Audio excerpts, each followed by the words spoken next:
The heat of summer is finally here. In March, we already feeling the heat waves. Now just think about our plants and their feelings too. The time is now to get our house plants ready to handle the heat and switch into summer plant care mode. Though some sun-loving plants like succulents, cacti and flowering plants are well adapted to high temperatures, but most of the foliage plants that are kept indoor or on the balcony are not adjusted to the hot dry weather. Leafy tropicals like monsteras, philodendrons, calatheas or ferns are particularly susceptible to sunburn and if too severely damaged might not recover. Not to worry, there are plenty of ways that you can do in advance or during summer to make sure your plants survive this hot summer. Here are some of the most important summer plant care tips to get you started. Plant gets sunburned rapidly. Check the position of your plants and move them into an area where they won't get harsh sunlight during the summer months. Plants that are specially placed in south and west facing balconies and windows will get intense sunlight during the hot season, particularly in the afternoon. It is best to move them a bit further into your house to spare them of this direct heat of the sun, or you can put sheer curtain in the windows to filter the strong intense sun rays. For the balcony, invest in a good quality shade net cloth. Shade cloth is usually made of loosely woven polyester and is available in varying density and degree of shade ranging between 25% to 90%. And those who have backyard garden or terrace garden, installing the net house is the best option to protect your flowering, fruit or vegetable plants from summer. For net house installation details, check out my video Transfer Your Simple Terrace into a Beautiful Net House Garden. I will share the link in the description box. You might have seen in my many videos that I always suggested proper watering is key to indoor plant health. Though overwatering is the most efficient way to kill your house plant, but in the summer months plants need thorough soaking. You should water deeply and slowly. Set the plant pot in bowl and let it absorb extra water from the bottom for 5 minutes after watering.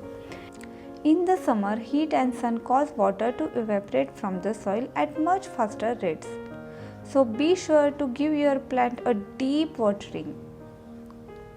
Check your plant soil moisture level more frequently than normal, either by using moisture meter or with the trusty finger test.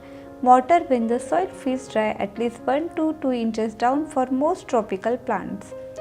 Watering plant at the right time is essential to their growth and water retention. The optimal time to water plants is in the morning while it's still cool, best time before 10 am or post at 4 pm. So they are better equipped to deal with the heat of the sun. Also, you can give a shower to your plants in small doses once a week.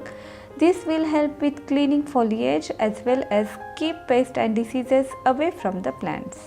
Plants like high humidity such as monsteras, philodendrons, palms, calatheas, petunias and most ferns should be frequently mixed during the summer.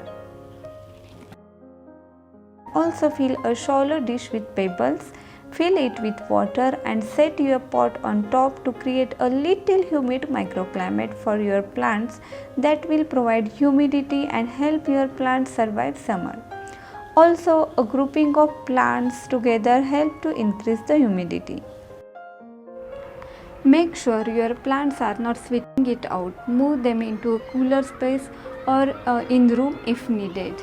One way to keep your home cooler is to close your windows against the daytime heat, then open them at night to let the cooler night air come in. It's also a good time to run fans or put on AC for some time. Even a few degree cooler can make a big difference.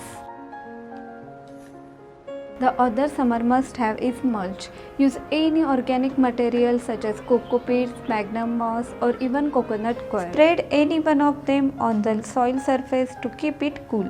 It absorbs water and retains moisture in the soil for long time. Also minimize the evaporation rate. So plants can use stored moisture during intensely hot or dry days. Avoid use of strong fertilizer, but keep your plants hydrated and improve soil quality by adding compost. Along with watering the plants, composting helps to keep plants hydrated and healthy. Addition of compost to the soil improves the soil structure and aeration. A summer heat can reduce the soil quality of plants. A great way to enrich the soil is by way of adding organic matter. It will also help with the transfer of nutrients to the plants. Avoid repotting and pruning during the hot season. Repotting is stressful because many leaves and roots get trimmed during repotting, and it will be stressful for your plants. So wait for temperature to fall down and then go for repotting. But do clean up, cut yellowing or dying leaves and flowers. Dropping leaves accumulating on the soil makes a perfect home for pests. So remove dried old yellow foliage from the plants and cut the old blooms. Last but certainly not least, catch problem due to summer heat early stage by watching for sign of stress to your plants and make adjustment before your plants suffer permanent damage. Some sign of summer stress includes wilted leaves, pale yellow or brown leaves, rough brown patches. This can be scorching or sunburn, flower or leaves dropping off. These summer care tips will help you to nurture your plants during the hot season. Thanks for watching, and for more garden tips do follow us on Instagram. My Instagram handle is gardenvibes14. Also, don't forget to subscribe, like and share Garden Vibes, where we believe making green more loving. See you soon. Till then, happy gardening.